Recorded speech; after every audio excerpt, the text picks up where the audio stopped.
በዚህ በአሜሪካና በአውሮፓ በተለያዩ የዓለማችን ክፍል ዛሬ የጌታችን የኢየሱስ ክርስቶስ ትንሣኤ ዕለት ነው።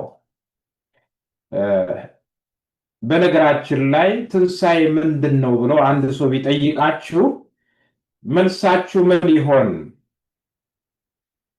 ትንሣኤ በአጭር ቃል ከሞት ወደ ሕይወት መመለስ ማለት ነው። በተመሳሳይ መልኩ የኢየሱስ ትንሣኤ ፍቺው ቀላል ቢሆንም በጣም ኃይለኛ መልእክት የያዘ ነው።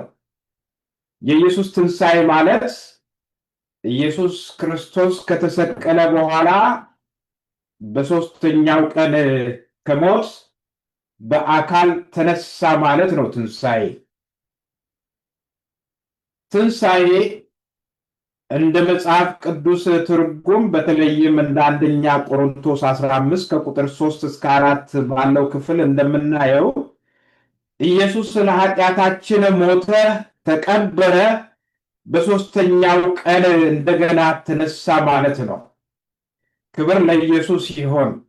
ኢየሱስ ክርስቶስ ሲጀመር ወደዚህ ምድር እንዲመጣ በመስቀል ላይ እንዲሞት ከሞትም እንዲነሳ ለዚህ ሁሉ ሂደት ለዚህ ሁሉ ክስተት ምክንያቶች የሆነን እኔና እናንተ የሰው ልጆች ሁሉ ናቸው ማለት ነው። እኔና እናንተ የዓለም ሕዝብ በኃጢአት ባይወድቅ ኖሮ ኃጢአተኞች ባንሆን ኖሮ የዘላለም ሞት የሚገባን ሰዎች ባንሆን ኖሮ ሲጀመር ኢየሱስ ክርስቶስ ወደዚህ ዓለም ሰው ሆኖ መግባት አልነበረበትም። የእኛንም ኃጢአት ተሸክሞ በመስቀል ላይ መሞት አልነበረበትም። ከሞትም መነሳትና ወደ ሰማይ እንደገና ማድረግ ባላስፈለገው ነበር ማለት ነው። ስለዚህ ትንሣኤ ወገኖቼ መንፈሳዊ ብቻ አይደለም፣ ነገር ግን ትንሣኤ እውነተኛ አካላዊ ሞትና ከሞት በሕይወት መነሳት ነው። ይህንን መቼም በደንብ ታውቃላችሁ። ኢየሱስ ክርስቶስ በአካል ፊዚካሊ አልሞተም የሚሉ ብዙ የሃይማኖት ጎራዎች አሉ። ደግሞ አንዳንዶቹ ኢየሱስ ክርስቶስ በአካል ከሞት አልተነሳም የሚሉ ሰዎች አሉ። ስለዚህ መጽሐፍ ቅዱስ ግን የሚያስተምረን እኛም የምናምነው ኢየሱስ ክርስቶስ በአካል መሞቱንና በአካል በትንሣኤ መነሳቱን ነው። ክብር ለኢየሱስ ይሆን።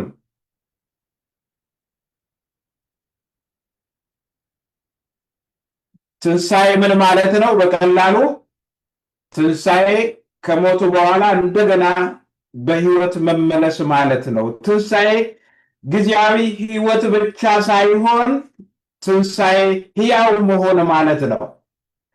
ትንሣኤ በኃጢአትና በሞት ላይ ድል ያጎናጸፈ ዘላለማዊ ሕይወት ማለት ነው። እንግዲህ ስለ ትንሣኤ ስንነጋገር ወገኖቼ መርሳት የሌለብን ነገር ሕያው መሆን ማለት እንደሆነ ኢየሱስ ክርስቶስ በትንሣኤ ከተነሳ በኋላ ሕያው ሆነ። እኛንም የሚጠብቀን ይኸው ነው። መለከት በሚነፋበት ጊዜ ከሞት አስቀድሞ በክርስቶስ ያንቀላፉ ሲነሱ ምናልባትም እኛ ሕያው ሆነን ብንኖር በሕይወት ብንኖር ሕያው ሆነን ከሞቱት ጋር እንነሳለን ማለት ነው። ከሞትንም ሕያው ሆነን ዳግመኛ ሞትን ላናይ ሃሌሉያ በክብር እንነሳለን ማለት ነው። ትንሣኤ እሱ ነው። የኢየሱስ ትንሣኤ ስንል ኢየሱስ ከሞት ወደ ሕይወት ተመለሰ ማለታችን ብቻ ሳይሆን በክብር በተሞላ በማይሞት አካል ተነስቷል ማለታችን፣ ቋንቋን ሊገልጸው በማይችል ክብር ሃሌሉያ ኢየሱስ ክርስቶስ ሞትን አሸንፎ ተነስቷል ማለታችን ነው። ለምንድን ነው የኢየሱስ ክርስቶስ ትንሣኤ አስፈላጊ የሚሆነው? ለእኛ ለክርስቲያኖች ለምን አስፈላጊ ሆነ? ምክንያቱም አንደኛ ኢየሱስ በእውነት የእግዚአብሔር ልጅ መሆኑ በኃይል የተረጋገጠበት ክስተት ስለሆነ ለእኛ ይሄ በጣም አስፈላጊ ነገር። ሮሜ 1:4 ላይ እንዲሁም ጌታችን ኢየሱስ ክርስቶስ በቅድስናው መንፈስ ከሞት በመነሳቱ የእግዚአብሔር ልጅ መሆኑ በታላቅ ኃይል ታወቀ ይላል። The book of Romans chapter 1 verse 4. The book of Romans chapter 1 verse 4. አይታችኋል እንግዲህ ኢየሱስ ክርስቶስ በቅድስና መንፈስ ከሞት በመነሳቱ የእግዚአብሔር ልጅ መሆኑ በታላቅ ኃይል ተረጋግጧል ነው ሐዋርያ ጳውሎስ የሚለን። ክብር ለኢየሱስ ይሁን። ይሄ ለእኛ በጣም አስፈላጊያችን ነው። ስብከት ለማጣፈጥ ሳይሆን ቀኑ ስለደረሰ ቀኑ ስለሆነ ብቻ የምናወራው ነገር ሳይሆን የክርስቶስ ትንሣኤ እርሱ የእግዚአብሔር ልጅ መሆኑ በኃይል የተረጋገጠበት ክስተት ስለሆነ ለእኛ በጣም አስፈላጊያችን ነው። ሁለተኛ በኢየሱስ ትንሣኤ ኃጢአትና ሞት መሸነፉን ያበሰረ ክስተት ስለሆነ ነው። ወገኖች የኢየሱስ ክርስቶስ በትንሣኤ ሲነሳ ኃጢአትና ሞት ለአንዴና ለዘላለም ተሸንፏል ማለት ነው። አንደኛ ቆሮንቶስ ምዕራፍ 15 ቁጥር 55 ላይ እንዲሁም ሞት ሆይ ድል መንሳት የት ነው? ሞት ሆይ ሰውን የምትጎዳበት ኃይል ነው ተብሏል። የሞት መንደፊያ ኃጢአት ነው። የኃጢአትን ኃይል ጌታችን በኢየሱስ ክርስቶስ አማካኝነት ድል መንሳትን ለሚሰጠን ለእግዚአብሔር ምስጋና ይሁን አለ ሐዋርያው። ክብር ለኢየሱስ ይሁን። ሞትም የሞትም መውጊያ የሆነ ኃጢአትም በኢየሱስ ክርስቶስ ትንሣኤ የተሸነፈ ስለሆነ ለእኛ በእግዚአብሔር ልጅ በክርስቶስ ለምናምን የእርሱ ትንሣኤ በጣም አስፈላጊ ነገር ነው። ለዚህም ነው የኢየሱስ ክርስቶስን ትንሣኤ ፍቺ በሚገባ ማወቅ ያለብን። ሶስተኛ ትንሣኤ የእኛ የአማኞች የዘላለም ሕይወት ተስፋ ማረጋገጫ ስለሆነ ነው። የኢየሱስ ክርስቶስ እንደተነሳ እኛም እንዲሁ ከሞት እንደምንነሳ መጽሐፍ ያስተምራል። ስለዚህ ትንሣኤው ለእኛ ተረት ተረት አይደለም፣ የእግዚአብሔር እውነት ነው። የምንመካበት ተስፋችን ነው። ለዚህም ክርስቶስ ከሞት ካልተነሳ የእኛም ትምህርት ሆነ የእናንተም እምነት ከንቱ መሆኑ ሲል በአንደኛ ቆሮንቶስ ምዕራፍ 15 ቁጥር 14 ላይ የተናገረ። ወገኖቼ ክርስቶስ ከሞት ባይነሳ ኖሮ እርሱ የእግዚአብሔር ልጅ መሆኑም አልተረጋገጠም ማለት ነው። እርሱም አዳኛችን ሊሆን አይችልም ማለት ነው። ከዚህም በተጨማሪ ወገኖቼ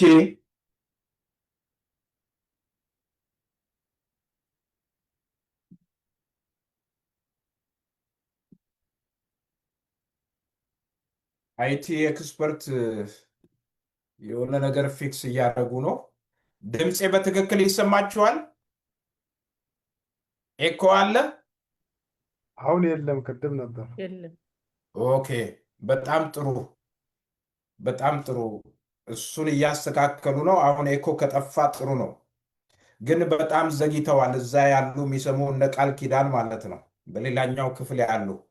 እሺ፣ ግን ኤኮ ቢኖርም ሰምታችኋል ያነሷቸውን ነጥቦች ማለት ነው አይደለም? አይ ጥሩ ነበረ። ኦኬ ነበረ። በጣም ጥሩ በጣም ጥሩ። ለዚህም ነው እንግዲህ ትንሣኤ የእኛ የአማኞች የዘላለም ሕይወት ተስፋ ማረጋገጫ ስለሆነ ለእኛ ተረት ተረት አይደለም። ይሄ ቀልድ አይደለም። ጊዜ ለማሳለፊያ የምንጠቀመው ነገር አይደለም። ወይም የስብከት ህልማችንን ለመወጣት የምናደርገው ስራም አይደለም። ይሄ ለክርስቲያኖች በጣም ወሳኝ ነገር ነው። ምክንያቱም ክርስቶስ ከሞት ካልተነሳ ሐዋርያው ጳውሎስ የእኛም ትምህርት ሆነ የእናንተም እምነት ከንቱ ነው ይላል።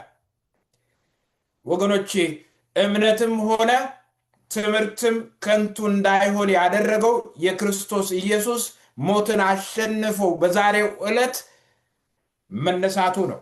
ክብር ለኢየሱስ ይሁን። ስለዚህ በዚህ ክፍል ሐዋርያው ጳውሎስ በአንደኛ ቆሮንቶስ ምዕራፍ 15 ቁጥር 14 ላይ እንደሚነግረን እንደሚያስተምረን ከሞት መነሳት የለም ብሎ ማስተማር ትልቅ ክህደት ነው ማለት ነው። ኢየሱስ ክርስቶስ ከሞት እንደተነሳ እኛም በክርስቶስ ኢየሱስ ያመንን ያንቀላፉ በክርስቶስ የሞቱ ሰዎችም ይነሳሉ እንጂ የክርስቶስ ትንሣኤ የለም ብሎ ማስተማርም የክርስቲያኖች ትንሣኤ የለም ብሎ ማስተማርም ትልቅ ክህደት ነው። ይህንን በዛው ክፍል ቁጥር 12 ላይ ታገኛላችሁ። ወገኖቼ ኢየሱስ ክርስቶስ ከሞት ስለተነሳ የኛ ትምህርትም የኛ ስብከትም ሆነ የናንተም እምነት ከንቱ አይደለም ማለት ነው። ክብር ለእግዚአብሔር ይሁን። እኛ ክርስቶስ ኢየሱስን እግዚአብሔር አብ የሞትን ጣር አጥፍቶ አስነስቶታል ብለን ስንመሰክር፣ ሐዋርያት ሲመሰክሩ፣ ጳውሎስም ሲመሰክር፣ ቤተ ክርስቲያንም ስትመሰክር፣ እኛም በዘመናችን የክርስቶስ ኢየሱስን ትንሣኤ ስንመሰክር እኛ ሐሰተኛ አስተማሪዎች ወይም ምስክሮች አይደለንም ማለት ነው።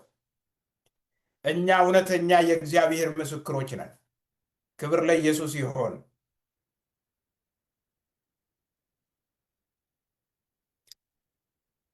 የክርስቶስ ኢየሱስ ትንሣኤ ማለት በክርስቶስ ያንቀላፉ ሰዎች ይነሳሉ ማለት ነው።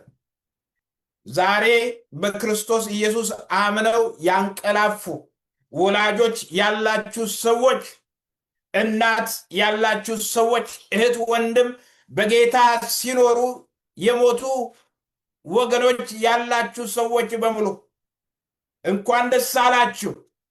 ኢየሱስ ክርስቶስ በዛሬው ዕለት ከሞት እንደተነሳ እነርሱም ይነሳሉ። በክርስቶስ ያንቀላፉ ሰዎች ይነሳሉ።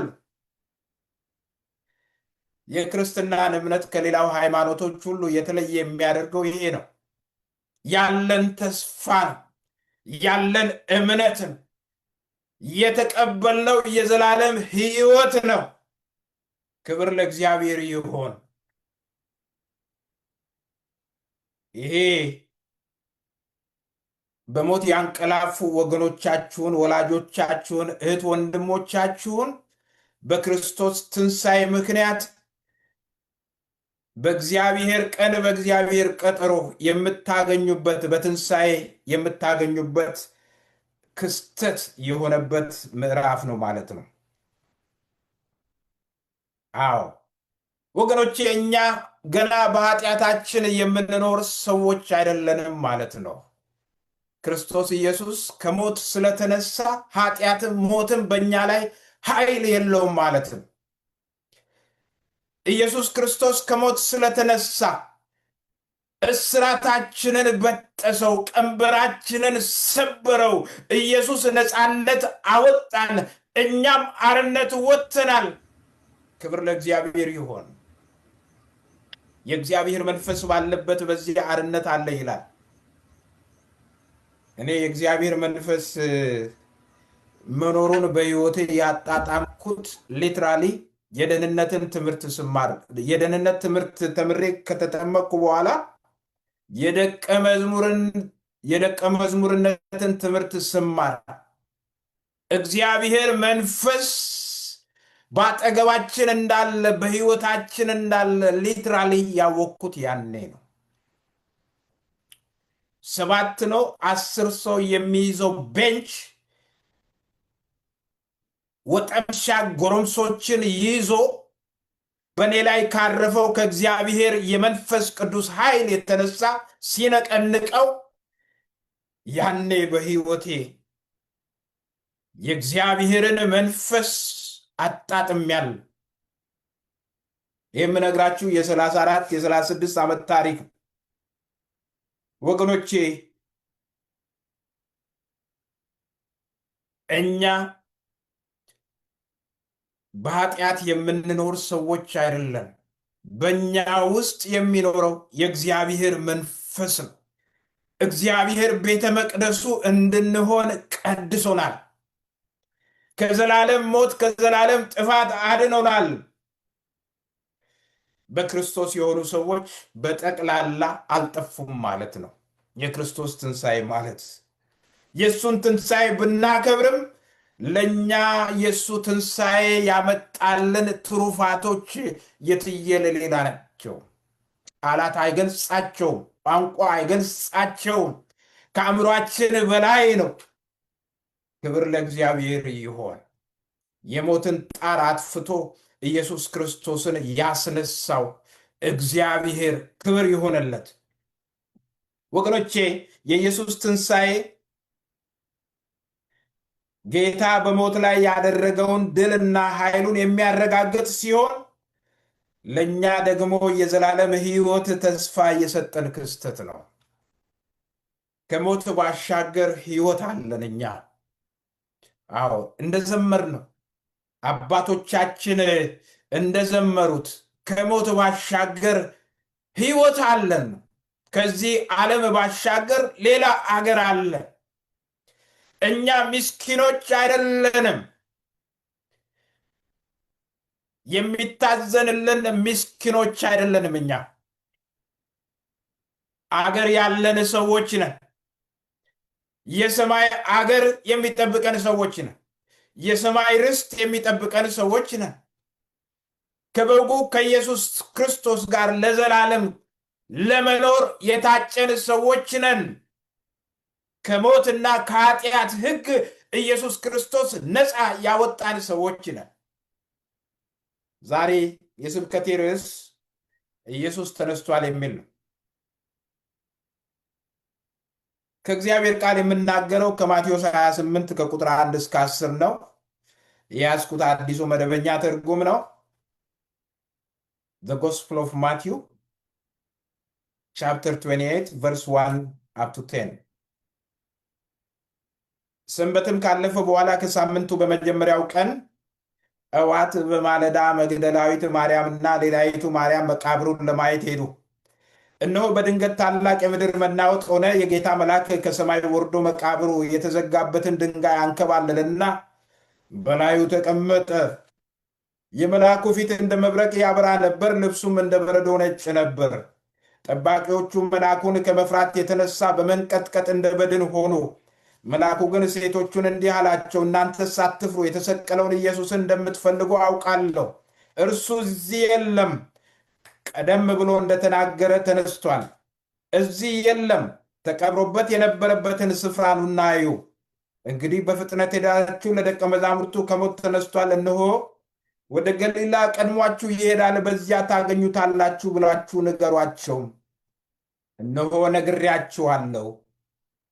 ቁጥር 8 ከዚህ በኋላ ሴቶቹ በፍርሃትና በታላቅ ደስታ ከመቃብሩ በፍጥነት ሄዱ፣ ለደቀ መዛሙርቱም ሊነግሩ ሮጡ። ኢየሱስ በመንገድ አገኛቸውና ሰላም ለእናንተ ይሁን አላቸው። እነርሱም ወደ እርሱ ቀረቡና እግሮቹን ይዘው ሰገዱለት።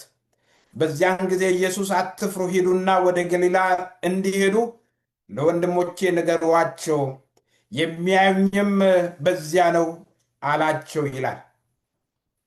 አሁን አብረን ያነበብነው የማቴዎስ ወንጌል ምዕራፍ 28 ቁጥር 1 እንደዚህ ይላል። ሰንበት ካለፈ በኋላ ከሳምንቱ በመጀመሪያው ቀን ጠዋት በማለዳ መግደላዊት ማርያም እና ሌላይቱ ማርያም መቃብርን ለማየት ሄዱ ይላል። እዚህ ጋር ሰንበት ካለፈ በኋላ ከሳምንቱ በመጀመሪያው ቀን የሚለው እሁድን ነው። ብዙዎቻችሁ እንደምታውቁት ኢየሱስ ክርስቶስ ከሞት ከመነሳቱ በፊት ሰንበት ብለው አይሁዳውያን የሚያምኑት ቅዳሜን፣ እኛ ክርስቲያኖች ደግሞ ኢየሱስ ክርስቶስ ከተነሳ በኋላ እሱ ከሞት የተነሳበትን ያንን ቀን እሁድን ሰንበት ብለን እንጠራለን። እዚህ ጋር ሰንበት ካለፈ በኋላ ከሳምንቱ በመጀመሪያው ቀን የሚለው ከኢየሱስ ክርስቶስ ትንሣኤ በፊት ሰኞ ነው። ነገር ግን ኢየሱስ ክርስቶስ ከሞት ከተነሳ በኋላ ሰኞ ሆኗል። ያኔ ግን እሁድ ነው ማለት ነው። ስለዚህ ሰንበት ከኢየሱስ ክርስቶስ ትንሣኤ በኋላ እሁድ ሆነ። ይህንን ልጆች እንድታውቁ ያስፈልጋል ማለት ነው። ቤተ ክርስቲያን ነች ይህንን የወሰነችው። ነገር ግን እዚህ ክፍል ላይ ትልቅ ጥያቄ ብናነሳ ሴቶቹ ሲጀመር ወደ መቃብሩ ለምን ሄዱ የሚል ነው። ኢየሱስ ክርስቶስ ሞቷል። በአካል መሞቱን የሚክዱ ያሉ ሰዎች ቢኖሩም መጽሐፍ ቅዱስና እኛ የምናምነው የእግዚአብሔር እውነት የሆነው ኢየሱስ ክርስቶስ በአካል እንደሞተ ነው። ፊዚካሊ ሞቷል። ኢየሱስ ተቀብሯል። ግን እነዚህ ሴቶች ለምንድን ነው ወደ መቃብር ሄዱት? ማቴዎስ ብዙ ዝርዝር ሳይሰጠን በቀላሉ መግደላዊት ማርያምና ሌላይቱ ማርያም መቃብሩን ለማየት ሄዱ ይለናል። መቃብር ለማየት እንዴት ይኬዳል? የምን አይነት ጉብኝት ነው? ይህንን ጥያቄ ለመመለስ የማርቆስ ወንጌልንም የሉቃስ ወንጌልንም ጭምር ማየት አለብን። የማርቆስ ወንጌል 16:1 ላይ ማርቆስ ፍንጭ ይሰጠናል። 1እና 2 ላይ እንግዲህ በዚህ መልኩ እነዚህን ክፍሎች ካጠናን ሴቶቹ ወደ መቃብሩ የሄዱበትን ምክንያት እንድንረዳ ያግዘናል ማለት ነው። ሉቃስም ስለ ኢየሱስ ክርስቶስ ትንሣኤ በሉቃስ ወንጌል ምዕራፍ 24 ከቁጥር 1 ጀምሮ ታገኛላችሁ እና እነዛን ክፍሎች ማንበብ ያስፈልጋል። ስለዚህ ሴቶቹ ወደ መቃብር የሄዱት አንደኛ የኢየሱስን በድን አካል ሽቶ ለመቀባት ነው። ለምን ሄዱ?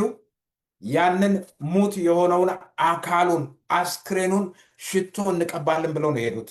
ማርቆስ ወንጌል ምዕራፍ 16 ቁጥር 1 እና 2 የሰንበት ቀን ካለፈ በኋላ መግደላዊት ማርያም፣ የያዕቆብ እናት ማርያም፣ ሶሎሜም ሆነው የኢየሱስን አስክሬን ለመቀባት ከመልካም ቅመም የተዘጋጀ ሽቶ ገዙ። የሰንበት ቀን ካለፈ በኋላ ቅዳሜ ካለፈ በኋላ ማለታቸው ነው። ሰዓታት አሉ። በስንት ሰዓት ሰንበት ገብቶ በስንት ሰዓት እንደሚያበቃ ኤሊያው ቅዳሜ ዕለት ነው። ሰዓቶቹን ልተዋቸው። እነዚህ ሰዎች ግን ሰንበት ካለፈ በኋላ መግደላዊት ማርያምና የያዕቆብ እናት ማርያም ሰሎሜም ሆነው የኢየሱስን አስክሬን ለመቀባት ከመልካም ቅመም የተዘጋጀ ሽቶ ገዙ ይላል። በጣም የተቀመመ ሽቶ፣ ውድ የሆነ ሽቶ ገዙ። ከሳምንቱም በመጀመሪያው ቀን እሑድ ጠዋት በማለዳ ልክ ፀሐይ ስትወጣ ወደ መቃብሩ ሄዱ ይለናል። ለምን ሄዱ ለሚለው ጥያቄ ማርቆስ መልስ ይሰጠናል ማለት ነው። አዎ ይህንን የመሰለውን ነገር ማድረግ የአይሁድ የቀብር ስነስርዓት አካል ነበር። እዚህ ሀገርም የለቅሶ ስነስርዓት አላቸው፣ ፕሮሲጀርስ የሚሉት እንዲሁም ካምፓኒዎች ናቸው። ይህንን እዚህ አሜሪካ ሀገር ብዙ ሺህ ተከፍሏቸው እስከ $15,000 ያወጣል ይህንን ፕሮሰስ የሚያደርጉት። ቦታውንም ከመንግስት ወስደው ለሚሞት ሰው ለእድርተኛው በግዢ መልክ ቁፋሮም የሚያደርጉ የሚከፍኑ ሳጥንም አዘጋጅተው ይህንን ስርዓት የሚያዘጋጁ ሰዎች አሉ እዚህ ሀገር እና ይሄ እንግዲህ በዚህ መልኩ እነዚህ ሴቶች የሚያደርጉት ነገር የአይሁድ ስርዓት ነበር። በዛን ዘመን በድን አካልን በቅመማ ቅመም መቀባት፣ በሽቶ መቀባት የፍቅር የአክብሮትና የአምልኮ ምልክት ነበር። እነዚህ ሴቶች እያደረጉ ያሉት ለኢየሱስ ክርስቶስ የነበራቸውን ፍቅር እየገለጹ ነው። ለሱ ያላቸውን አምልኮ እየገለጹ ነው። እሱ ቢሞትም እንኳን በጭንቅላታቸው በአእምሯቸው ያለው በድን አካል ቢሆን እንኳን ምን አይነት ሪስፔክት እንደነበራቸው ማየት ትችላላችሁ። ወንጌላት እንደሚያስተምሩን ኢየሱስ ከሰንበት በፊት በፍጥነት ነበር የተቀበረው። ዓርብ ዕለት ሰንበት ሳይገባ በፊት ቶሎ እንቅበረው ብለው አስፈላጊው የአይሁድ የቀብር ስነስርዓት ሳይከናወንለት ተቀበረ። በዛን ዘመን በድን አካልን በቅመማ ቅመም መቀባት ብያቸዋለሁ፣ የፍቅር የአክብሮትና የአምልኮ ምልክት ነበረ። ኢየሱስ ክርስቶስ ግን ብዙ ፕሮሲጀሮች ሳይከናወኑለት ተቀበረ። ስለዚህም ተገቢው የቀብር እንክብካቤ ሙሉ በሙሉ አልተጠናቀቀም ነበር ማለት ነው። የእነዚህ ሴቶች የመቃብር ጉብኝት ለኢየሱስ የነበራቸውን ጥልቅ ፍቅርና ታማኝነት የሚገልጥ ነው። አንደኛ ሴቶቹ ወደ መቃብር የሄዱት የኢየሱስን በድን አካል ሽቶ ለመቀባት ነው። ሁለተኛ ሴቶቹ ወደ መቃብር የሄዱት ሊያለቅሱ ነው። እኛም ሀገር አለ። እኔም አባቴ ሞቶ በሶስተኛው ቀን ሄጄ አልቅሻለሁ ከእናቴ ከእህቶቼ ጋር እየየ ብለን አስታውሳለሁ። ሶመን ይርስ ብዙ ዓመት ሆኗል። ያኔ አንደኛ ደረጃ አስተማሪ ነበርኩ። አብዮት ጮራ የሚባል ሶዶ ላይ 1 ዓመት ነው 2 ዓመት ካስተማርኩ በኋላ ነው አባቴ ሞቱት አስታውሳለሁ። እና ይሄ ባህል ኢትዮጵያም ውስጥ አለ። ሰው ከሞተ በኋላ ወደ መቃብሩ ሄዶ ማልቀስ። እዚህ ሀገር በየዓመቱ ሰውየው በሞተበት ዕለት ፍላወር እየሄዱ ያስቀምጣሉ፣ የሚያለቅሱ ሰዎችም አሉ። መግደላዊት ማርያምና ሌላይቱ ማርያም ኢየሱስ ሲሰቀልም ሲሞትም በዓይናቸው አይተዋል። በጣም ይገርም ነው። ሴቶቹ ወደ መቃብር መሄዳቸው በኢየሱስ ሞት ከፍ ያለ ሐዘን እንደገባቸው ገላጭ ድርጊት ነው። በጣም አዝነዋል ማለት ነው። ልባቸው ተሰብሯል ማለት ነው። ተጎድተዋል ማለት ነው። ስለዚህም ለኢየሱስ ክርስቶስ የነበራቸውን ይህንን ሐዘን፣ ይህንን ፍቅር፣ የልብ መሰበራት፣ የልብ ስብራታቸውን ወደ መቃብር ስፍራ ሄደው ማልቀስ ይሄ የአይሁዳውያን ባህላቸው ነበር። ጋይስ ዶንት ሼክ ዘ ቴብል ቢ ኬርፉል። ሶስተኛ ለምንድን ነው ሴቶቹ ወደ መቃብር ሄዱት? ሴቶቹ ወደ መቃብር ሄዱት ኢየሱስን ለመጎብኘትና ለማስታወስ ነው። ማቴዎስ በቀላሉ መቃብሩን ለማየት እንደሄዱ ይነግረናል። ቅድም አንብቤላችኋለሁ። ሰንበት ካለፈ በኋላ ከሳምንቱ በመጀመሪያው ቀን ማለትም እሁድ ጠዋት ማለት ነው፣ በማለዳ መግደላዊት ማርያምና ሌላይቱ ማርያም መቃብሩን ለማየት ሄዱ። ማቴዎስ 28 ቁጥር 1 ላይ ይህም ሴቶቹ በሞት ጊዜም ቢሆን ከኢየሱስ ጋር የመሆን ፍላጎት እንደነበራቸው ያሳያል። አይታችኋል። አይተውታል። ሲገርፉት፣ ሲሰቅሉት አይተዋል። ሲሞት አይተዋል። ሲቀብሩትም በሩቅ ሆነው ተመልክተዋል። ነገር ግን ከዚህ ሁሉ ባሻገር ኢየሱስ ክርስቶስ ቢሞትም ለኢየሱስ ክርስቶስ የነበራቸው ፍቅር ጥልቅ ነበር። እውነተኛ ፍቅር ሰዎችን ትርፍ ወዳለበት ቦታ ብቻ ሳይሆን ወገኖቼ ኪሳራ ያለበትም ስፍራ ይወስዳቸዋል። በነሱ አእምሮ ኢየሱስ ሞቷል። ያ ኪሳራ ነው ለነሱ። አያችሁ፣ እውነተኛ ፍቅር ሰውን ትርፍ ወዳለበት ብቻ ሳይሆን ወደ ኪሳራ መንደርም ይወስዳቸዋል። ሰዎች ኢየሱስ ክርስቶስን ከልብ ሲወዱ ትርፍ ያለበትን መንገድ ብቻ ሳይሆን ኪሳራ፣ በዚህ ዓለም አስተያየት ኪሳራ የሚመስለውን ነገር፣ ውርደት የሚመስለውን ነገር፣ ስንፍና የሚመስለውን ነገር፣ የሚያስጠላ የሚመስለውን ነገር ይመርጣሉ። ይሄ ሰዎች ለኢየሱስ ያላቸውን ፍቅር፣ እሱን ለመከተል የሚያሳዩትን ውሳኔ የሚያሳይ ነገር ነው። ኢየሱስ ክርስቶስን ስትከተሉ ስንት ነገር ጥላችኋል። ይሄ በዓለም ፊት ኪሳራ ነው፣ በእግዚአብሔር ፊት ግን ክብር ነው። እግዚአብሔር የተባረከ ይሁን።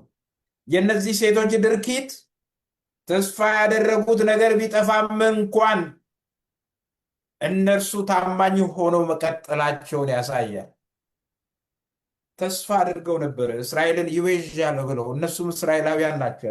ተስፋ አድርገው ነበረ ከነሱ ጋር አብሮ የሚዘልቅ የሚቆይ፣ ግን ሞተ። ግን ቢሞትም ተስፋ ያደረጉት ነገር ቢጠፋም እንኳን ለኢየሱስ ክርስቶስ ታማኝ ሆነው ቀጠሉ። ወገኖቼ ተስፋ ያደረግነው ነገር ቢጠፋም እንኳን ለኢየሱስ ክርስቶስ ታማኝ ሆነን እንቀጥል። ተስፋ ያደረግናቸው ነገሮች ብዙዎች አሉ አይደል? የእግዚአብሔር ልጆች በመሆናችን፣ መንፈሱ በእኛ ላይ ስላለ፣ ዓለምን በመካዳችን፣ ለእርሱ በመኖራችን ተስፋ የምናደርጋቸው ነገሮች አሉ እንደ ሰው። ነገር ግን እነዚህ ሰዎች ያደረጉት ነገር የሚያሳየ ተስፋ ያደረጉት ነገር ቢጠፋም እንኳን ለክርስቶስ ታማኝ እንደሆኑ፣ ተስፋ ያደረግነው ነገር ቢጠፋም እንኳን ለክርስቶስ ታማኞች እንደሆኑ። አሜን ነው። አራተኛ፣ ሴቶቹ ወደ መቃብር የሄዱት ትንሣኤ ይሆናል ብለው ስላልጠበቁ ነው። ይሄ በጣም ቢገርም ነው። ለምንድን ነው ወደ መቃብሩ የሄዱት? ትንሣኤ ይሆናል ብለው ስላልጠበቁ ነው። በጣም ቢገርም ነው። እነዚህ ሴቶች ኢየሱስ በትንሣኤ ይሆናል ብለው ቢጠብቁ ኖሮ ወደ መቃብሩ አይሄዱ ነበረ። ይህ የሚያሳየው ሰብአዊ ሐዘናቸውንና ስብራታቸውን ተወርተዋል። ይነሳል ብሎ ባለማሰባቸው ወገኖች፣ በክርስቶስ ያንቀላፉ ሰዎች ይነሳሉ ብለን ካናሰብን ምስኪንነት ነው። እንጎዳለን ደግሞ በስጋ። ኢየሱስ ለእነዚህ ሴቶችና ለደቀ መዛሙርቱ ትንሣኤውን አስቀድሞ ነግሯቸው ነበር። የሚገርም ነው። ኢየሱስ እኮ ተናግሯል፣ ተንብዮ ነበር። ሴቶቹ ጌታ ስለ ትንሣኤው አስቀድሞ ነግሯቸው ሳለ እነርሱ ግን ጨርሰው ዘነጉት። እነሱ ብቻ አይደሉም፣ ደቀ መዛሙርቱም ዘንግተዋል። ሴቶቹ በማለዳ ወደ መቃብሩ ሲሄዱ ባዶ የሆነውን መቃብር ሳይሆን የታሸገ መቃብር ጠብቀው ነበረ። ድንጋይ የተገጠመ፣ አስክሬኑ ግን በውስጥ የተኛ ነገር ጠብቀው ነበረ። ለዚህም ነው ድንጋዩን ማን ያንከባልላን እያሉ በሌላው ወንጌል ላይ ይናገሩ የነበሩት ወደ መቃብሩ ሲሄዱ። ይህ ወገኖቼ የነሱ አመለካከት የትንሣኤውን መልእክት ይበልጥ ኃይለኛ ያደርገዋል። የኢየሱስ ክርስቶስ ትንሣኤ ብዙዎች ያልጠበቁት ክስተት ቢሆንም ማንም ሰው ሊክደው የማይችለው የእግዚአብሔር እውነት ነው። ክብር ለእግዚአብሔር ይሁን። ጠላቶቹ ብቻ ሳይሆን ወዳጆቹ፣ የሚያፈቅሩት፣ ስለ እርሱ ሁሉንም ነገር ትተው የተከተሉት ሁሉ የትንሣኤውን እውነት ዘንግተዋል። ወገኖቼ ትንሣኤ ብዙዎች ያልጠበቁት ክስተት ቢሆንም ነገር ግን ማንም ሰው ሊክደው የማይችለው የእግዚአብሔር ዘላለማዊ እውነት ነው። ማቴዎስ 28 ቁጥር 2 እነሆ በድንገት ታላቅ የምድር መናወጥ ሆነ፣ የጌታ መልአክ ከሰማይ ወርዶ መቃብሩ የተዘጋበትን ድንጋይ አንከባለልና በላዩ ተቀመጠ ይላል። ይህ ጥቅስ በርካታ ኃይለኛ እውነቶችን ይዟል።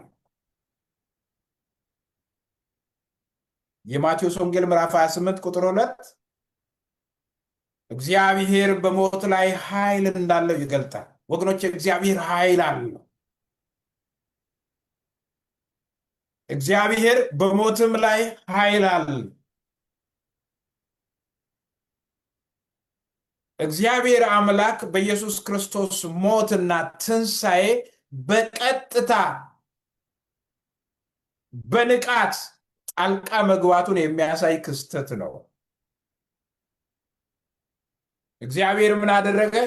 መልአኩን ላከና መቃብሩ ባዶ መሆኑን ሰዎች እንዲመለከቱ፣ ሴቶቹም እንዲመለከቱ፣ ደቀ መዛሙርቱም እንዲመለከቱ፣ ዓለም ሁሉ እንዲያይ ድንጋዩን እንዲያንከባልል ላከው። እዚህ ጋር በኋላም ደግሜው ልናገር እችላለሁ። መልአኩ ድንጋዩን ያንከባለለው ኢየሱስ ክርስቶስ ከመቃብሩ እንዲወጣ ሊያግዘው ሳይሆን ወገኖቼ ኢየሱስ ክርስቶስ ከሞት መነሳቱን ሰዎች እንዲያዩ መቃብሩ ባዶ መሆኑን እንዲያሳዩ ለማሳየት ነው። ኢየሱስ ክርስቶስ አስቀድሞውኑ ሴቶቹ ወደ መቃብሩ ከመሄዳቸው በፊት መልአኩም ድንጋዩን ከማንከባለሉ በፊት ኢየሱስ ክርስቶስ ተነስቷል። ድንጋዩ እንደተገጠመ የትንሣኤ አካል ምንም ነገር ሊይዘው አይችልም። ወገኖቼ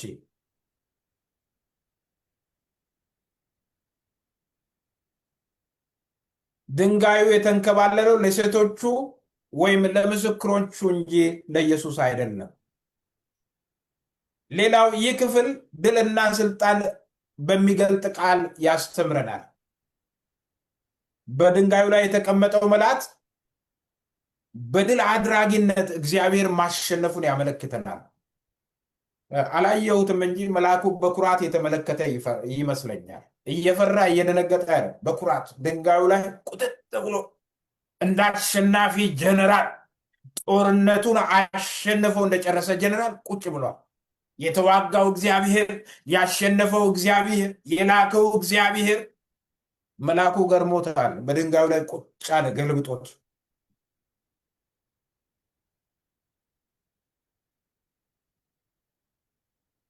ይህ ምንን ያሳያል ወገኖች? እግዚአብሔር በሞት ላይ፣ እግዚአብሔር በሰዎች ፍርሃት ላይ፣ እግዚአብሔር በሰዎች እንቅፋት ላይ ሙሉ በሙሉ ድልን መጎናጸፉን ያሳያል። ወገኖቼ እግዚአብሔር የድል አምላክ፣ የምናመልከው አምላክ የድል አምላክ። ስጋችን እንደሚነግረን አይደለም፣ ዓለም እንደሚነግረን አይደለም፣ ሰይጣን እንደሚያወራው አይደለም። አምላካችን እግዚአብሔር የድል አምላክ ነው። ክብር ለእግዚአብሔር ይሁን። እግዚአብሔር ሞትን ሙሉ በሙሉ ድል መንሳቱን ያሳያል። ይህ ክስተት የእግዚአብሔርን የማዳን ኃይሉን የሚያግድ ምንም ኃይል አለመኖሩን ያሳያል። ወገኖች እግዚአብሔርን የሚያግደው ምንም ነገር የለም። እኛን ከማዳን እግዚአብሔርን እጁን ሊይዝ የሚችል ነገር የለም። ክብር ለእግዚአብሔር ይሁን። የታደልን ሰዎች ነን፣ የአሸናፊው እግዚአብሔር ልጆች። የትንሣኤ አምላክን የምናመልክ ሰዎች የታደልን ነን። የምናመልከው አምላካችን በሁሉም ነገር ላይ ድል አለው። ዛሬ ለእኛ መልእክቱ ምንድን ነው ወገኖቼ? ሰው የማይችለውን ከባድ ነገር እግዚአብሔር ያንከባልለዋል። ዛሬ ከአቅማችሁ በላይ የሆነ እንደ ቋጥኝ ድንጋይ በትከሻችሁ ላይ ያረፈ ይመስል የተጫናችሁን ነገር እግዚአብሔር ያንከባልላል። ወገኖቼ እግዚአብሔር ድንጋዩን ማንከባለል ይችላል።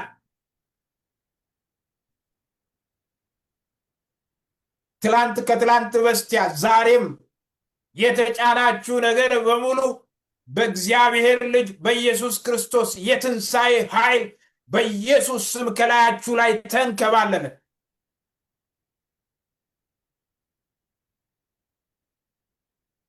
መልእክቱ ምንድነው? ሰው የማይችለውን እግዚአብሔር ይችላል። ወገኖች አቶ ዋጃ እዚህ ያሉ ጠይቋቸው ብትፈልጉ።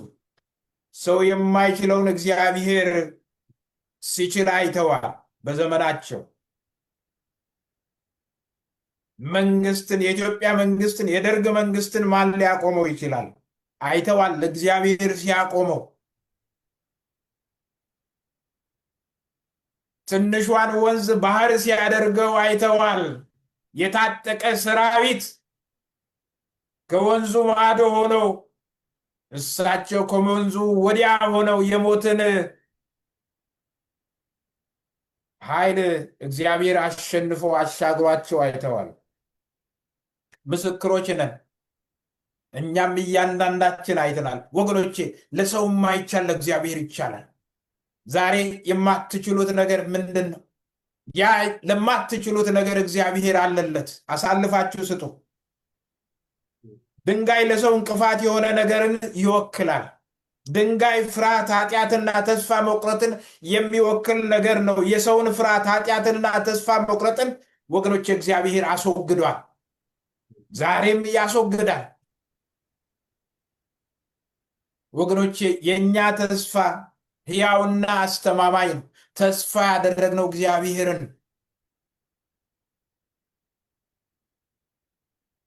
እጅ እግሮቻችንን የሰጠነው እግዚአብሔር ከምናየውና ከማናየው ነገር ትላንት ያስጣለን እግዚአብሔር ዛሬም ያስጥለናል። እግዚአብሔር ይችላል። እኔም ማልችለው ለእግዚአብሔር ይቻላል። አንቺ ማትችው ለእግዚአብሔር ይቻላል። አንተ ማትችለው ለእግዚአብሔር ይቻላል። እርሶ የማይችሉት ለእግዚአብሔር ይቻላል። ይህ ነው የትንሣኤው መልእክት።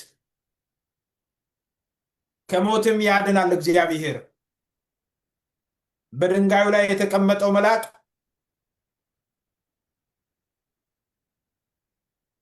እኛ ተሸናፊዎች አለመሆናችንን ያውጃል። ወገኖች እኛ ተሸናፊዎች አይደለንም።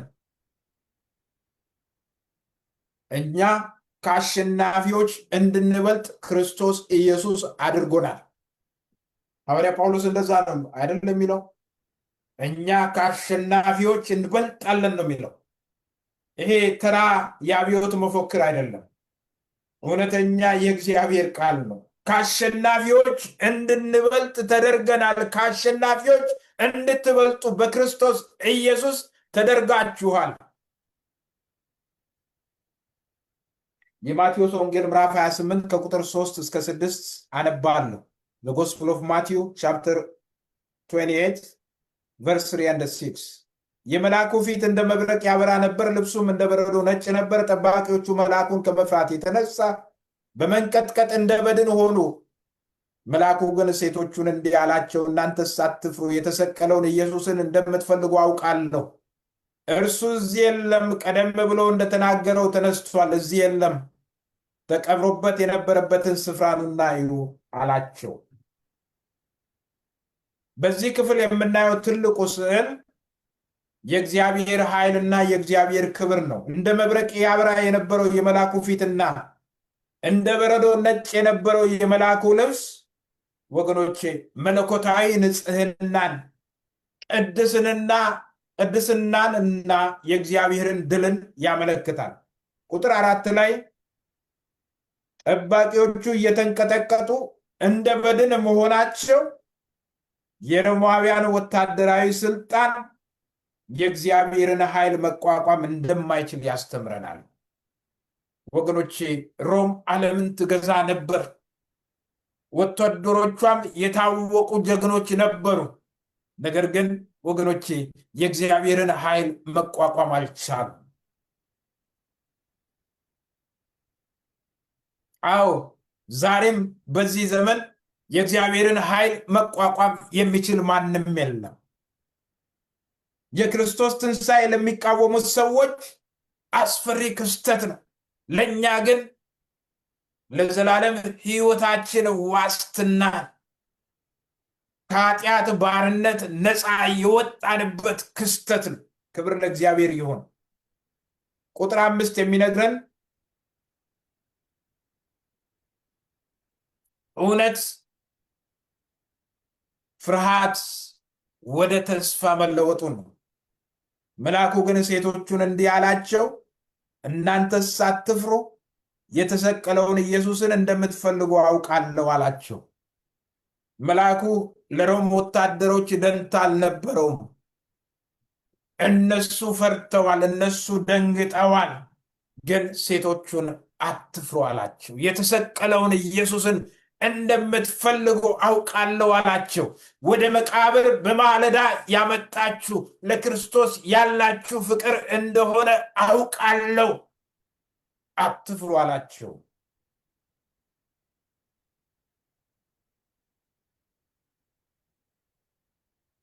መልአኩ እነዚህ ሴቶች ለኢየሱስ የነበራቸው ፍቅር ከሞት ያለፈ እንደነበር ተረድቷል። ስለዚህም ከሰማይ የወረደው መልአክ የፈሩትን ሴቶች አትፍሩ አላቸው። ወገኖቼ እግዚአብሔርን የሚፈልግ ሰው መለኮታዊ ማበረታቻ ይላክለታል።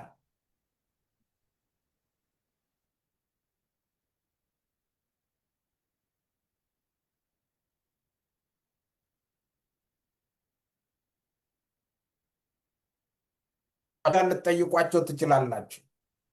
እኔም እዚህ ጆሮዬን እዚህ አሜሪካ ሀገር መጥቼ ኦፕራሲዮን ተደርጌያለሁ።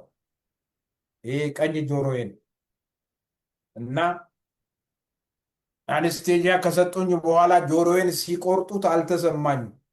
ቆርጠው አውጥተው ነው ውስጥ ያለውን ሰፍተው ነው መልሶ ይህንን የጠገኑት። አዎ ለምትፈሩት ነገር እግዚአብሔር አንስቴዚያ ይልክላችኋል።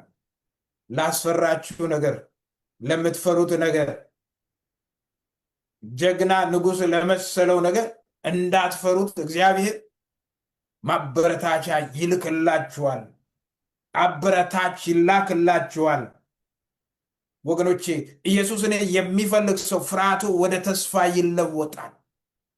ኢየሱስን የሚፈልግ ሰው አያፍርም። መጽሐፍ እንደሚል እግዚአብሔርን የሚፈልግ ሰው አያፍርም። አታፍሩም። እግዚአብሔርን ስትፈልጉ ኢየሱስን የሚፈልግ ሰው አይፈራም። ኢየሱስን የሚፈልግ ሰው አያፍርም። ማቴዎስ 28 ቁጥር 6 እርሱ እዚህ የለም፣ ቀደም ብሎ እንደተናገረው ተነስቷል። እዚህ የለም፣ ተቀብሮበት የነበረበትን ስፍራ ኑና እዩ አለ መልአኩ። የማቴዎስ ወንጌል ምዕራፍ 28 ቁጥር 6 በአዲስ ኪዳን ውስጥ እጅግ አስፈላጊ ከሆኑ ጥቅሶች ውስጥ አንዱ ነው። ለምን አስፈላጊ ሆነ?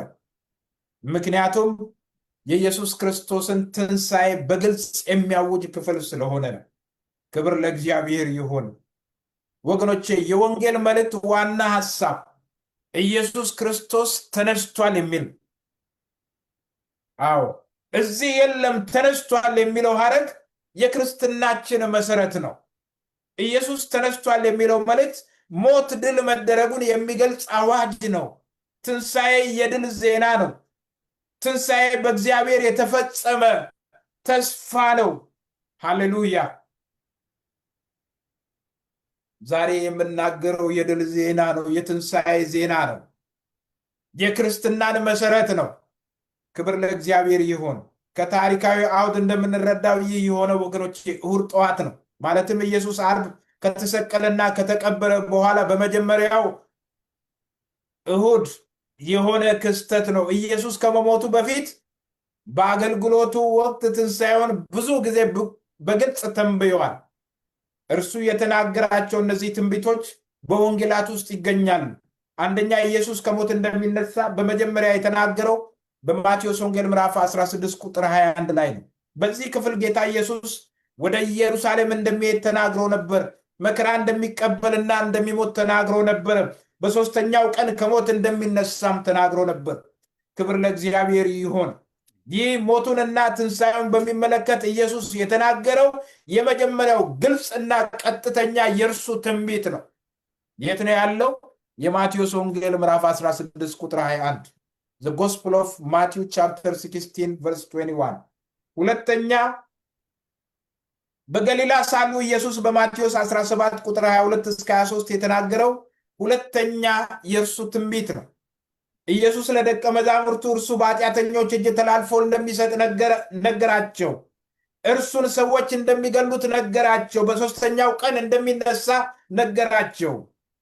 ደቀ መዛሙርቱ በጣም አዝነው ነበር። ለምን? ምክንያቱም ወደዚህ ዓለም የመጣበትን ዓላማ ገና ሙሉ በሙሉ ጠንቅቀው በጥልቀት አልተረዱም ነበር። ዛት ኢዝ ሚሽን። ኢየሱስ ክርስቶስ ወደዚህ ዓለም የመጣው ሲጀምር ለእኔና ለዓለም ኃጢአት ለነሱም ኃጢአት ለመሞት ነው። እነርሱ ግን አዘኑ ሲነግራቸው። ሶስተኛ ኢየሱስ ክርስቶስ ሞቱንና ትንሣኤውን የተናገረው በማቴዎስ ወንጌል 20 ከቁጥር 18 እስከ 19 ወደ ኢየሩሳሌም በሚወስደው መንገድ ላይ የተናገረው ይህ ክፍል ኢየሱስ ክርስቶስ ስለሞቱም ስለ ትንሣኤውም ዝርዝር ነጥቦችን የጨመረበት ነው። የሰው ልጅ ለካህናት አለቆችና ለሕግ መምህራን ተላልፎ እንደሚሰጥ ነገራቸው። እነርሱም የሞት ፍርድ እንደሚፈርዱበት ለደቀ መዛሙርቱ ነገራቸው። ለአሕዛብም አሳልፈው እንደሚሰጡት ነገራቸው። አሕዛብም እንደሚያላግጡበት፣ እንደሚገርፉትና እንደሚሰቅሉት፣ እርሱ ግን በሶስተኛው ቀን ከሞት እንደሚነሳ ነግሯቸው ነበር። ወገኖቼ በማቴዎስ ወንጌል ብቻ 3 ጊዜ ኢየሱስ ክርስቶስ ሞቱንና ትንሣኤውን በሚመለከት ደቀ መዛሙርትን አስተምሯቸው ነበረ። ከመሆኑ በፊት አስቀድሞ ትንቢት ተናግሮ ነበረ። ትዝ ይላችኋል። ኢየሱስ ክርስቶስ ከዚህም በተጨማሪ ስለ ሞቱና ስለ ትንሣኤው በምሳሌ አስተምሯቸው ነበር። ይህንን ቤተ መቅደስ አፍርሱት፣ በሶስተኛው ቀን አነሳዋለሁ ብሏቸው ነበረ። ይህ ስንት ዘመን የፈጀ የሰለሞን ቤተ መቅደስን አፍርሰነው እንዴት እሱ በ3 ቀን አነሳዋለሁ ይላል ሲሉ፣ እሱ ግን ስለ ሞቱና ስለ ትንሣኤው ነበር የነገራቸው። የሰው ልጅ በአሳ አንባሪ 3 ቀንና 3 ሌሊት እንደነበረ ከዛም እንደወጣ በምሳሌ ይነግራቸው ነበር። እነሱ ግን አልተረዱም። አስቀድሜ እንደነገርኳችሁ ሴቶቹ ሊያለቅሱ በማለዳ ወደ መቃብሩ መጡ። ነገር ግን ሊያለቅሱ የመጡ እነዚህ ሴቶች በታሪክ ውስጥ ትልቅ ተአምር አዩ። በድኑን ለመቀባት ቅመም ይዘው መጡ። ነገር ግን መልካም ዜና ይዘው ሄዱ። አንገት ደፍተው አቀርቅረው መጡ። ነገር ግን የድል ዜና ሰምተው ቀና ብለው ሄዱ። ሊያለቅሱ መጡ። ነገር ግን በመደነቅና በደስታ ተመለሱ። መቃብሩ ባዶ መሆኑን አዩ። የኢየሱስ ክርስቶስ ትንሣኤን አዩ። ሃሌሉያ! ወገኖቼ ከእግዚአብሔር ርኅራኄ የተነሳ በማለዳ በፊቱ ለማልቀስ ቀጠሮ የያዛችሁበት ያ ቀን የእግዚአብሔርን ተአምራት የምታዩበት ቀን ይሆናል። በመዝሙር 30 ቁጥር 5 ላይ መዝሙረኛው ቁጣው ለጥቂት ጊዜ ነው፣ ሞገሱ ግን ለሕይወት ዘመን፣ ለቅሶ ማታ ይመጣል፣ ጠዋት ግን ደስታ ይሆናል ብሏል። ቀጠሮ ያዛችኋላችሁ፣ ነገ ከጌታ ጋር እገናኛለሁ፣ በፊቱ ሐዘኔን ሁሉ እያለቀስኩ ነግረዋለሁ፣ የለቅሶ ማለዳ ይሆናል ያላችሁ ሰዎች ከእግዚአብሔር ምሕረትና ተአምራት የተነሳ የደስታ ማለዳ ይሆናል። አዎ ለቅሶ ማታ ቢመጣም ጠዋት ደስታ ይሆናል። ወገኖቼ የስብራቴ ቀን ነው ብላችሁ ያላችሁበት ያ ቀን መልካም ዜና የምትሰሙበት ቀን ይሆናል። የምናመልከው የትንሣኤ አምላክ ነው። የምናመልከው የተአምራት ጌታ ነው። የምናመልከው ሁሉን የሚችለውን እግዚአብሔርን ነው። ለሰው የማይቻል የሚቻልለት እግዚአብሔርን ነው። እግዚአብሔር የተባረከ ይሆን። አዎ የኢየሱስ መቃብሩ ባዶ ነው።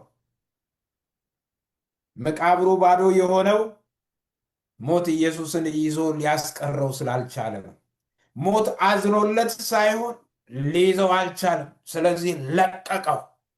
ክብር ለኢየሱስ ይሁን። የመቃብሩ ባዶ በመሆን ኢየሱስ የተናገረው የተስፋ ቃል ለመፈጸሙ ምስክር ነው። ወገኖቼ ኢየሱስ ክርስቶስ እነሳለሁ እንዳለ ተነሳ። በሰው ልጅ ታሪክ ለመጀመሪያ ጊዜ ሞት በጌታችን በኢየሱስ ክርስቶስ ድል ተነሳ። አሸናፊው ተሸነፈ። ክብር ለኢየሱስ ይሁን። አንደኛ ቆሮንቶስ ምዕራፍ 15 ከቁጥር 55 እስከ 57 የእግዚአብሔር ቃል ሞት ሆይ መውጊያ የታል ሲል ይጠይቃል። ሲኦል ሆይ ድል መንሳት የታል? ሃሌሉያ! የሞትን መውጊያ የሰበረ አምላክ ከኛ ጋር ነው። የማቴዎስ ወንጌል ምዕራፍ 28 ቁጥር 7 እስከ 10 እንግዲህ በፍጥነት ሄዳችሁ ለደቀ መዛሙርቱ ከሞት ተነስቷል፣ እነሆ ወደ ገሊላ ቀድሟችሁ ይሄዳል፣ በዚያ ታገኙታላችሁ ብላችሁ ንገሯቸው። እነሆ ነግሬያችኋለሁ። ከዚህ በኋላ ሴቶቹ በፍርሃትና በታላቅ ደስታ ከመቃብሩ በፍጥነት ሄዱ፣ ለደቀ መዛሙርቱም ሊነግሩ ሮጡ። ኢየሱስ በመንገድ አገኛቸውና ሰላም ለእናንተ ይሁን አላቸው። እነርሱም ወደ እርሱ ቀረቡና እግሮቹን ይዘው ሰገዱለት። በዚያን ጊዜ ኢየሱስ አትፍሩ፣ ሂዱና ወደ ገሊላ እንዲሄዱ ለወንድሞቼ ንገሯቸው፣ የሚያዩኝም በዚያ ነው አላቸው ይላል። ይህንን ክፍል በአጭሩ ስንጠቀልለው የያዘው መልእክት እንዲህ የሚል ነው። ኢየሱስ ሕያው ነው የሚል ነው። ወገኖቼ ኢየሱስ ሕያው ነው። የምታመልኩት አምላክ ሕያው ነው። የኢየሱስ ተከታዮች ሆይ በእርሱ ታመኑ የሚል ነው። አዎ ኢየሱስን የምትከተሉ በኢየሱስ እመኑ፣ አሁንም በእርሱ ታመኑ። ሃሌሉያ! ያለ ፍርሃት ሄዳችሁ የምስራችን ወንጌል ስበኩ የሚል ነው። ክብር ለኢየሱስ ይሆን። የዚህ የትንሣኤ መልእክት መነሳቱን፣ ሞትን ድል ማሸነፉን፣ የምስራችን ወንጌል ለዓለም ሂዱና ንገሩ የሚል ነው። እዚህ ጋር የምናያቸው ቁልፍ ነጥቦች አሉ። ሂዱና ንገሩ አላቸው መልአኩ። ሴቶቹ የኢየሱስን ትንሣኤ የምስራች ለማካፈል ተላኩ። ኢየሱስ ነገራቸው አይደለም? ሂዱና ለወንድሞቼ ንገሯቸው፣ ወደ ገሊላ እንዲሄዱ ንገሯቸው፣ የሚያገኙ በዚያ ነው አላቸው። መልእክተኛ አድርጋቸው።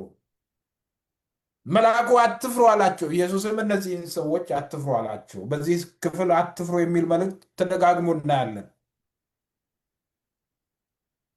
መልአኩም ሆነ ጌታችን ኢየሱስ ክርስቶስ እነዚህን በማለዳ ወደ መቃብሩ የመጡትን ሴቶች አትፍሩ ሲሉ አጀገኗቸው፣ አበረታቷቸው።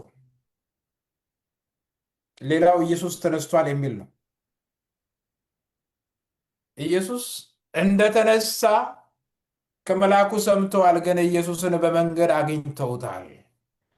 አይገርምም? የመጀመሪያ ኢየሱስ ክርስቶስ መነሳቱን በአካል ፊዚካሊ ሊትራሊ ያዩት ሴቶቹ ናቸው። በጣም የሚገርም መልእክተኛ የሚሆኑ እነሱ ናቸው። ለመልእክተኞቹ መልእክተኛ ተላከባቸው። ክብር ለእግዚአብሔር ይሁን። የእግዚአብሔር ጸጋ ሲበዛላችሁ ለመልእክተኞቹ መልእክተኛ ያደርጋችኋል። አዎ ሐዋርያት እኮ 3 ዓመት ተኩል ቢያንስ ሰልጥነዋል፣ ግን ለነሱ መነሳቱን እንዲናገሩ የተላኩ ወደ ገሊላ እንዲሄዱ እንዲነግሯቸው የተላኩ ሴቶች ናቸው። ለመልእክተኞችም መልእክተኛ ያደርጋቸዋል። እግዚአብሔር የተባረከ ይሁን። በዚህ ክፍል የምናየው አምልኮና ታዛዥነት ነው። እነዚህ ሴቶች በአምልኮ እና በታማኝነት ምላሽ ሰጡ። እሺ ብለው ሲሄዱ ኢየሱስን አገኙት፣ ሰገዱለት እና እንደገና መልእክት ነገራቸው። እሺ ብለው ሄዱ። ኢየሱስን ዛሬም እናምልከው፣ ዛሬም እንታዘዘው። ወገኖቼ እኛ ሁላችንም ዛሬም በተነሳው በኢየሱስ ክርስቶስ ማመን፣ ያለ ፍርሃት መኖር እና የምስራችን ወንጌል ለሌሎች መመስከር ማካፈል አለብን።